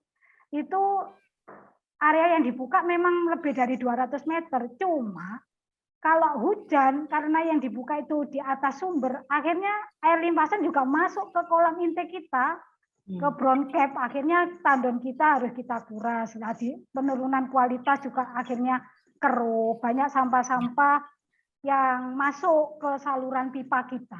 Jadi mungkin bisa dibantu Bu kami ini. Jadi ada sedikit apa ya kayak mungkin ada aturan lah kalau misalnya ada mata air yang dibuka area untuk pertanian itu yang di bawah, jangan yang di atas atau gimana gitu Bu. Jadi biar kami juga air bakunya yang kita manfaatkan karena untuk air minum Bu itu kan paling enggak harus memenuhi persyaratan kelas 1. Mungkin itu Bu Tantri. Nggih, matur nuwun. Waalaikumsalam warahmatullahi wabarakatuh. Waalaikumsalam warahmatullahi. Baik, terima kasih Bu Lili. Kami persilakan mungkin sebelum pertanyaan lanjut kepada Bu Tantri langsung menjawab dulu Bu. Silakan Bu. Iya. Ya, terima kasih Bu. Ini mungkin beda ya sama masalah perubahan iklim, tapi memang nanti efeknya bisa ke situ gitu ya, lebih buruk lagi barangkali kalau memang ini dari sisi tata ruang mungkin ya Pak ya yang kurang diperhatikan. Saya pikir mungkin nggak tahu apa sudah pernah disampaikan hal ini Bu ke perhutani sehingga ini mungkin bisa dicari solusinya supaya bisa mengurangi efek dari adanya ke air minum ini Bu. Kalau ini mungkin disurati aja Bu masalahnya seperti itu. Kemudian mudah-mudahan nanti ada tindak lanjut untuk mencari solusinya untuk hal ini. Baik. Iya. Ya, baik, terima kasih Bu Tantri penjelasannya. Saya kira ini masalah pengaturan tata ruang ya Bu Tantri ya di wilayah Kabupaten Malang ya, Bu Tantri ya. Baik Bapak Ibu sekalian, kalau belum ada yang bertanya di sini ada di chat box pertama dari PDAM Palembang ini dari Pak Ridoni. Buat Pak Paul pertanyaannya, berapa lama proses mendapatkan karbon kredit? Mulai dari FS bisa ditransaksikan berapa lama? Dan apakah ada standar karbon kredit nasional? Itu Pak. Baik. Kan Pak Paul ya. Boleh, dulu Pak ya. Boleh Pak. saya jawab langsung ya. Ya. Makasih Pak pertanyaannya. Jadi kalau kita menggunakan standar yang digunakan internasional itu sampai kita bisa dapat karbon kreditnya itu kita butuh waktu antara 1 sampai 1,5 tahun. Nah, tapi mudah-mudahan ini kan di tempatnya Bu Tantri itu nanti ada mekanisme crediting gitu ya, pakai namanya Indonesia Certified Emission Reduction. Mudah-mudahan itu bisa lebih singkat. Tapi tentunya karena itu belum mulai dilaksanakan, kita belum tahu berapa lama prosesnya. Tapi bayangan saya sih dengan proses yang ada dibandingkan yang dulu-dulu, mungkin tidak akan sampai 1 tahun kita sudah bisa mendapatkan karbon kreditnya gitu. Itu kira-kira Pak Jaya. Terima kasih. Baik, Pak Rido dari Palembang mungkin bisa menjawab ya Pak ya. Sementara Pak ya. Berikutnya ada 2 pertanyaan. Yang pertama dari Tirta Raharja, Kabupaten Bandung, dan nanti selanjutnya dari Indramayu ya, Tirta Darmayu. Kami persilakan PDAM dari Perumdam Tirta Raharja, pertanyaannya. Silakan unmute. Oke, terima kasih Pak. Saya Arfan dari Perumda Tirta Raharja. Jadi saya mau nanya boleh keduanya sih kalau bisa menjawab, tapi kayaknya ini lebih ke Bu Tantri. Jadi saya tadi belum melihat itu Bu Tantri terkait dampak langsung perubahan iklim mengenai ketersediaan sumber daya air. Karena kan kalau misalnya kita bicara PDAM, sebenarnya yang jadi masalah utama adalah terkait kehandalan dan ketersediaan air baku nih. Nah, kalau dari KLHK sendiri sebenarnya sudah ada nggak sih Bu terkait pemodelan atau mungkin pemetaan terkait bagaimana nih dampak perubahan iklim terhadap sumber air yang digunakan oleh PDAM gitu. Lalu bagaimana bentuk rekomendasi teknis atau rekayasa yang harus dilakukan nih kalau dari kementerian melihat data tersebut. Karena sebenarnya kalau kita bicara tentang perubahan iklim, yang jadi masalah utama bagi PDAM adalah kehandalan air baku, terutama untuk air permukaan. Kurang lebih pertanyaan seperti itu. Terima kasih. Baik, terima kasih Pak. Kita tampung dulu ya. Mungkin dari Tirta Dharma Ayu, silakan kalau mau bertanya. Silakan di-unmute. Sebutkan nama. Halo, dari Tirta Dharma Ayu yang di chat box. Oke, kalau belum siap, kita jawab dulu pertanyaan dari Pak Arhan ya, dari Tirta Raharja ya. Bu Tantri, kami persilakan Bu. Ya, mohon maaf, saya memang ngomongnya makro ya, mungkin kurang menjawab secara langsung. Tapi memang dampak langsung dari perubahan iklim ini tadi kan sudah saya sampaikan, dia itu mengganggu peningkatan suhu akibat emisi itu mengganggu siklus hidrometeorologi sehingga terjadilah banyak bencana hidrometeorologi ya. Jadi iklim ekstrim sering terjadi. Jadi kalau bisa kemungkinan kekeringannya lebih panjang sehingga efeknya salah satunya adalah sungai itu volume airnya juga jadi menurun gitu. Nah, ini yang perlu diantisipasi oleh teman-teman yang memang memerlukan bahan baku dari air sungai untuk bagaimana nih mengatasi resiko ini. Apakah dialokasikan anggaran misalnya untuk mendapatkan dari lokasi lain ya, air dari lokasi lain gitu atau bagaimana. Tapi pada intinya sebetulnya memang harus ada kayak semacam kajian untuk kerentanan di wilayah tersebut gitu ya terhadap dampak dari perubahan iklim ini dengan itu tadi kalau proyeksi iklim sekian maka kemungkinan volume air pada musim kemarau kemungkinan turun ya. Walaupun perubahan iklim itu sebetulnya bukan penyebab utama ya. Bisa saja ini memang sudah ada kerusakan lingkungan di atasnya, di hulunya. Perubahan iklim itu hanya memperburuk kondisi saja. Jadi kalau memang karena kondisi kekeringan yang lebih panjang, maka kemungkinan volume air juga lebih banyak, lebih surut lagi. Nah ini yang perlu dianalisa ke depannya, kira-kira penyediaan air untuk sebagai apa sih istilahnya Pak, backup ya, kalau memang susah nanti untuk mendapatkan air yang lebih baik karena surut, sehingga konsentrasi, apalagi kalau daerah sungainya itu yang sudah mengalami pencemaran ya, tentu ini akan mengakibatkan kebutuhan akan bahan baku untuk pengolahan airnya juga akan menjadi bertambah. Nah, hal-hal seperti inilah yang harus dikaji lebih spesifik lagi di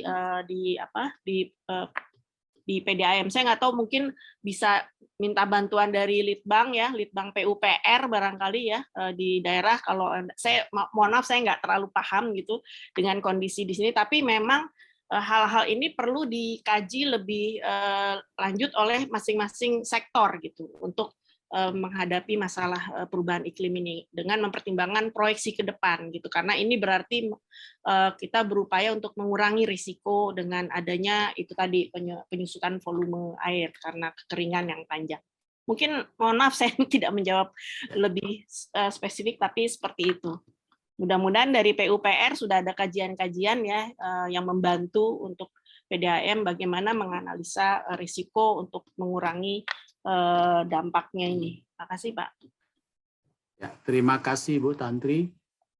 Saya sampaikan dulu yang pertama pengumuman dari Pak Paul Buta-Butar. Jika ada pertanyaan Bapak Ibu yang ditujukan kepada beliau, mohon disampaikan di chat box supaya nanti kita bisa merekodnya, karena kebetulan beliau secara paralel juga melakukan rapat. Baik Bapak Ibu sekalian, saya sampaikan satu pertanyaan lagi di chat box dari Pak Ranto. Ini dari PDAM mana? Tidak ada namanya, hanya Pak Ranto saja. Izin bertanya kepada Bu Tantri, ya. Pertanyaannya adalah eksploitasi air yang tak terkendali, apa ada pengaruhnya pada perubahan iklim? Kalau iya, bagaimana solusinya? Dan ketika terjadi eksploitasi yang tak terkendali, gitu Bu. Ya, makasih Pak. Maksudnya eksploitasi air yang tak terkendali itu menggunakan air sebanyak-banyaknya gitu ya?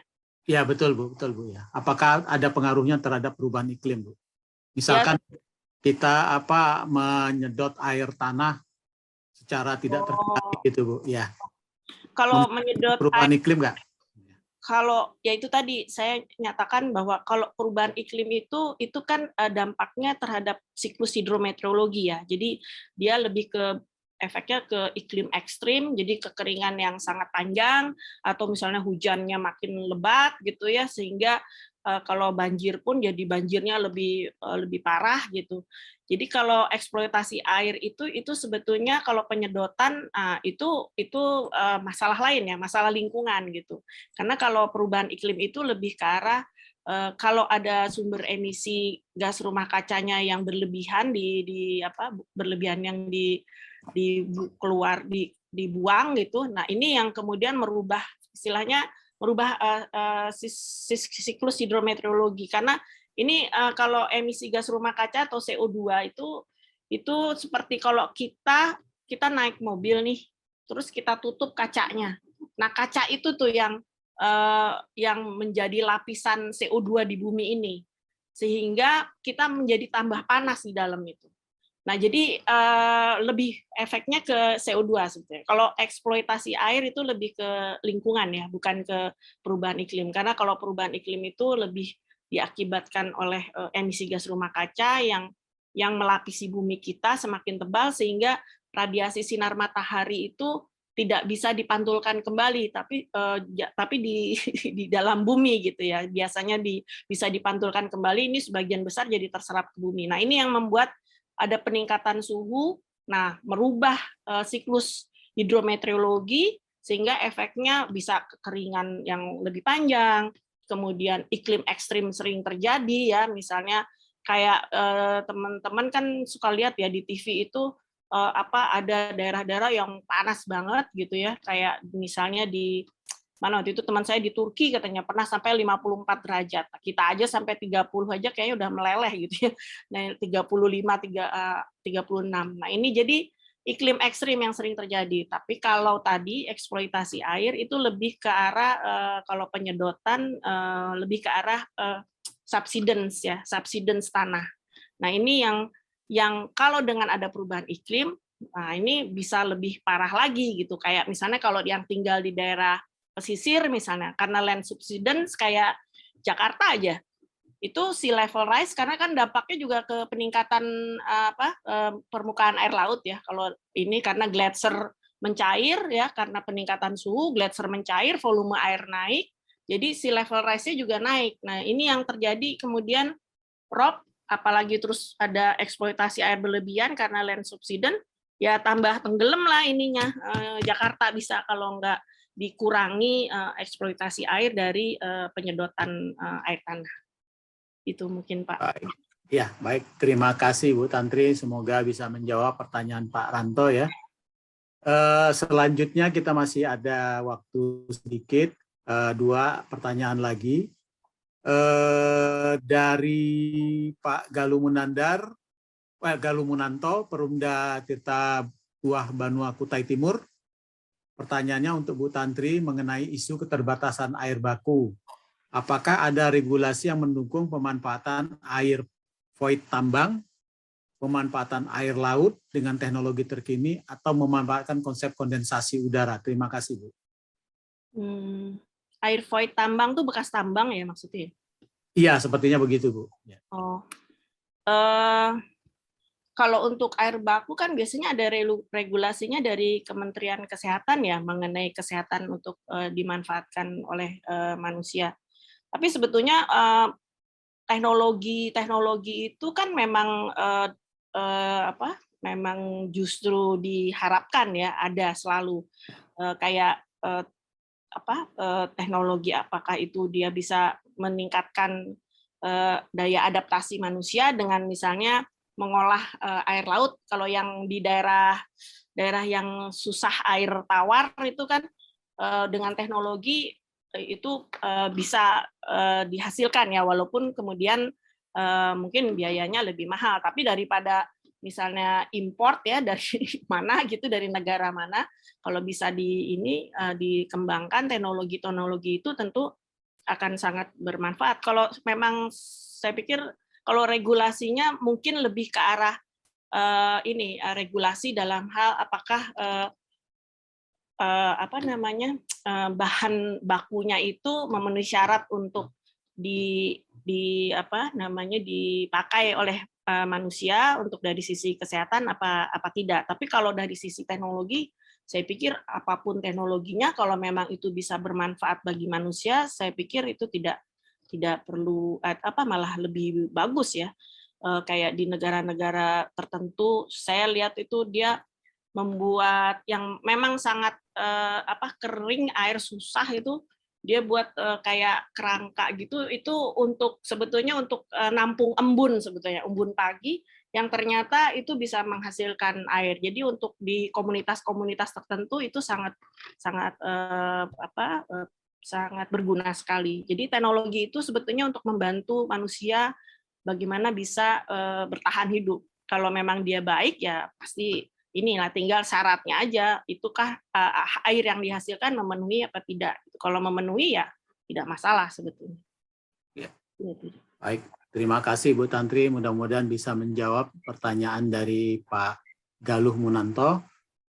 Saya umumkan untuk kalau ada dari Bapak Ibu pertanyaan kepada Pak Paul Buta-Butar di chat box. Pak Paul Buta-Butar sudah share emailnya dan juga nomor teleponnya. Silakan nanti kalau ada pertanyaan lebih lanjut untuk Pak Paul Buta-Butar menghubungi langsung beliau. Selanjutnya ada pertanyaan dari Perumda Air Minum Tirta apa ini? Maaf, saya kurang melihat di sini. Izin bertanya, Bu Tantri, seberapa besar dampak perubahan iklim permukaan terhadap potensi air tanah?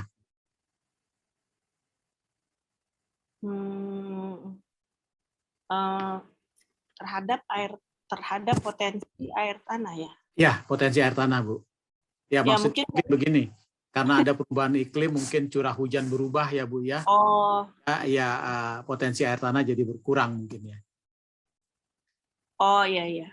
Ya bisa begitu sih, lebih berkurang gitu, karena itu tadi keseimbangan istilahnya keseimbangan neraca air ya. Memang berpengaruh gitu, karena yang masuk dan yang keluar jadi berkurang karena itu tadi kekeringan yang lebih panjang. Karena kekeringan yang lebih panjang jadi juga hujan berkurang ya, potensi air tanahnya ya menjadi terganggu gitu ya. Nah, ini yang kita harapkan, makanya kita selalu mengharapkan ada konservasi air gitu ya. Kemudian juga ada usaha-usaha bagaimana kita bisa memanfaatkan dan juga menampung air semaksimal mungkin. Kayak saya dulu di rumah, kebetulan orang tua ada lahan luas gitu. Kita banyak buat sumur resapan gitu. Jadi ternyata pada musim kemarau efeknya itu saya tetap ada air, sementara di tetangga-tetangga ternyata malah kurang air, bahkan minta ke kita gitu. Jadi memang konservasi air buat banyak sumur resapan itu sangat diperlukan untuk mengatasi masalah perubahan iklim ini, khususnya untuk kalau memang kekeringan lebih panjang. Ya, baik Bapak Ibu sekalian, tadi sudah dijawab oleh Bu Tantri pertanyaan dari Perumdam mana tadi, Tirta apa tadi? Kurang jelas di sini. Selanjutnya saya batasi 2 penanya lagi Bu Tantri karena mengingat waktu sudah habis. Yang pertama dari Pak Soleh dari selaku Dirut Perumda Air Minum Karawang. Pertanyaannya adalah sumber air nomor terminologi air baku itu adalah 1 air sumber, air danau atau cekungan, ketiga air permukaan, keempat air bawah tanah. Sejauh mana mitigasi yang telah dilakukan? Faktanya apapun sumber air baku perizinannya sangat rumit. Ujung-ujungnya APH nih, saya kurang tahu nih apa APH nih maksudnya. Apakah nggak ada restrukturisasi perizinan semudah-mudahnya kita ini pelayan masyarakat. Demikian Bu dari Pak Soleh dari Dirut Karawang. Jadi ini khususnya Bu untuk perizinan di sumber air di kawasan hutan lindung itu Bu ya, itu ketat sekali Bu yang kita ketahui Bu. Mangga Bu Tantri dijawab pertanyaan dari Pak Soleh. Harusnya ya bukan, sebetulnya saya nggak terlalu ini juga ya, terlalu paham juga, tapi intinya sih sebetulnya memang kalau untuk yang daerah kawasan lindung gitu terutama ya, memang agak sulit karena ini kan kita juga menjaga istilahnya ekosistem ya, supaya apa yang dihasilkan itu tidak tereksploitasi lah istilahnya. Mungkin itu salah satunya.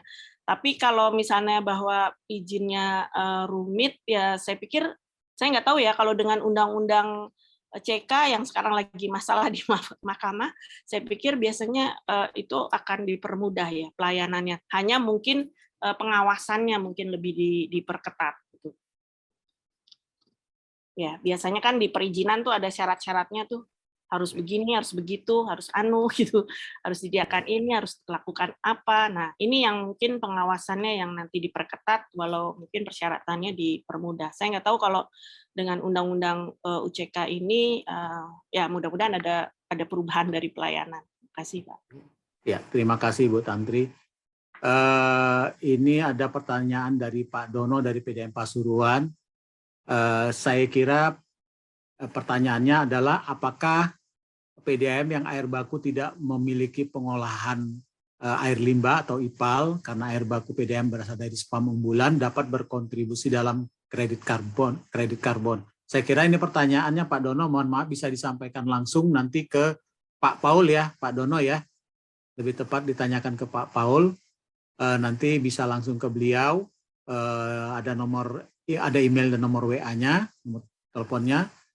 Saya lanjutkan saja, ini dari Pak Agus Wibowo sharing bahwa di PDAM-nya beliau menduga bahwa perubahan iklim dapat mengaruhi pasang surut air laut yang akhirnya mencapai intake kami, sehingga kadar garam di intake semakin meningkat. Apakah dugaan saya betul, Bu Tantri? Ya betul Pak Agus, itu memang akan mempengaruhi, makanya diperlukan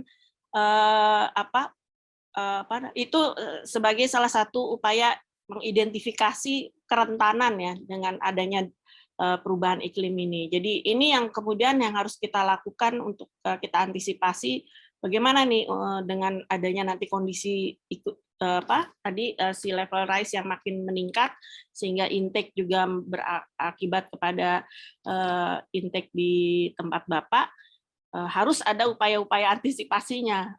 Ini yang perlu kita identifikasi. Kira-kira upaya-upaya antisipasinya seperti apa? Itu yang namanya adaptasi, Pak. Jadi kalau mitigasi lebih ke arah menurunkan emisi ya. Jadi aktivitas kita jangan sampai berkontribusi menambah emisi ke atmosfer. Kalau adaptasi lebih ya perubahan iklim ini sudah terjadi, dampaknya akan ke kita, maka bagaimana mengurangi risiko itu tadi supaya tidak akan terjadi pemasukan air laut ke intake PDAM. Ini yang perlu diantisipasi dan dinamakan adaptasi. Baik, ya Pak Agus sudah jelas ya. Mungkin terakhir ini Bu Tantri, mengingat waktu Bapak Ibu sekalian ya, saya mohon izin ini pertanyaan terakhir dari Pak Subardi dari Perumda Tirta Ayu Indramayu, Tirta Darmayu Indramayu.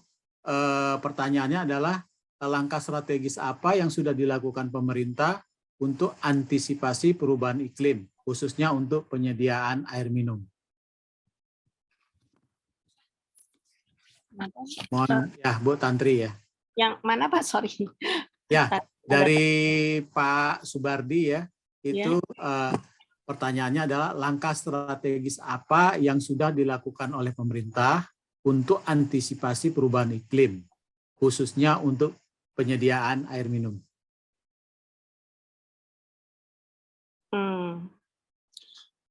Ya, sebetulnya pemerintah di sini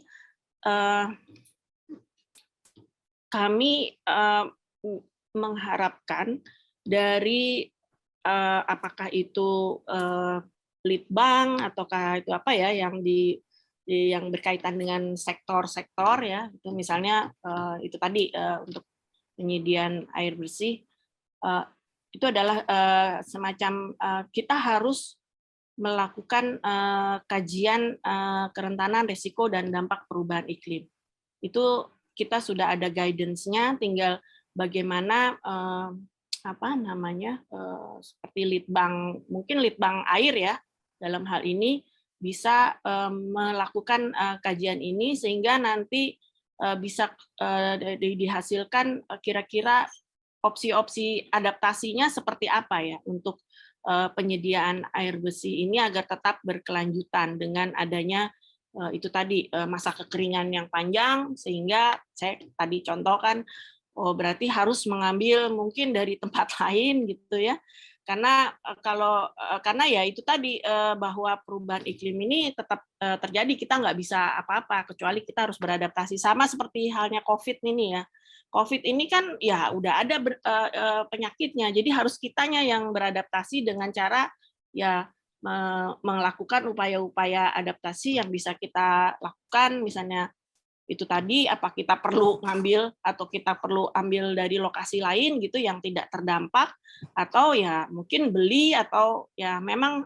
mungkin lebih mahal ya, tapi minimal mungkin bisa mengantisipasi dampak dari perubahan iklim ini. Jadi kajian kerentanan risiko dan dampak perubahan iklim itu sangat penting untuk membedakan antara kalau kita business as usual dengan kalau kita melakukan upaya untuk adaptasinya. Karena kalau business as usual ya nanti kita adaptasinya tuh adaptasi yang reaktif aja gitu ya, yang wah ada ini, wah, berarti jadi nggak punya plan A, plan B gitu loh. Kalau dengan adanya kajian kerentanan risiko dan dampak perubahan iklim, untuk kita punya opsi-opsi adaptasinya seperti apa, teridentifikasi, kita punya perencanaan yang memang sudah dihitung gitu. Oke, kalau dengan plan E, plan B, plan C, kira-kira cost-nya berapa? Lebih murah mana dengan plan A dibandingkan plan B? Nah, mungkin itu yang sebetulnya menjadi keputusan manajemen ya untuk menentukan opsi-opsi adaptasi apa yang terbaik agar bisa mengurangi risiko dan juga mengurangi biaya dalam hal pengelolaan. Mungkin sementara jawaban dari saya itu, Pak. Terima kasih. Ya. Baik, terima kasih Bu Tantri. Bapak Ibu sekalian, karena mengingat waktu, kita sudahin saja dulu. Sebenarnya rasa-rasanya sih saya percaya masih banyak pertanyaan dari peserta webinar di sini, Bu ya. Tapi karena mengingat waktu, kita cukupkan saja sementara sampai dengan saat ini. Yang pada intinya adalah perubahan iklim, keniscayaan sudah terjadi ya, Bu Tantri ya, pelan-pelan. Nah, tapi apa yang harus bisa kita lakukan adalah kita melakukan mitigasi dan adaptasi. Mitigasi sudah disampaikan tadi oleh Bu Tantri bahwa upaya kita mengurangi emisi gas rumah kaca sehingga perubahan iklim tidak bertambah buruk. Kemudian upaya selanjutnya adalah kita melakukan adaptasi, yaitu dengan adanya perubahan iklim ini, upaya-upaya apa yang bisa kita lakukan untuk mengantisipasi atau mengurangi dampak yang timbul akibat dari perubahan iklim ini. Barangkali itu ya Bu Tantri ya. Iya. Ya. 100. Terima kasih Bu Tantri. Bapak Ibu sekalian, tidak menutup kemungkinan apabila Bapak Ibu, sekali lagi saya sampaikan, apabila Bapak Ibu ada pertanyaan yang lebih detail kepada Pak Paul, silahkan. Tadi sudah di-share di chat box kontaknya Pak Paul. Dengan demikian, saya ucapkan terima kasih atas perhatian Bapak Ibu semua. Semoga saja apa yang kita dengarkan atau kita diskusikan pada siang hari ini menjadi bekal kita semua, bahwa satu catatan bahwa mitigasi dan adaptasi perubahan iklim bukan hanya tugas pemerintah, tapi juga tugas kita semua. Begitu barangkali ya Bu Tantri ya. Ya. Sekali lagi terima kasih kami ucapkan kepada Bu Tantri selaku Direktur Adaptasi Perubahan Iklim dari Kementerian Lingkungan Hidup dan Kehutanan, dan juga Pak Paul Buta-Butar. Kita berikan aplaus kepada narasumber kita. Terima kasih. Dari saya mohon maaf apabila ada yang kurang berkenan dari Bapak Ibu. Saya kembalikan kepada pembawa acara Pak Danang. Silakan. Ya, makasih Pak Jaya. Bapak Ibu sekalian, kesimpulan dari Pak Jaya tadi menutup acara webinar kita pada siang hari ini. Sekali lagi saya ucapkan terima kasih kepada Bu Tantri, Pak Paul Butar-Butar, Pak Jaya, Pak Aldi, dan juga Pak Fabir Bedi. Semoga apa yang disampaikan memberikan manfaat bagi kita semua. Mewakili Perpamsi dan juga Waterorg, kami mengucapkan mohon maaf apabila dalam penyelenggaraan webinar ada kekurangan.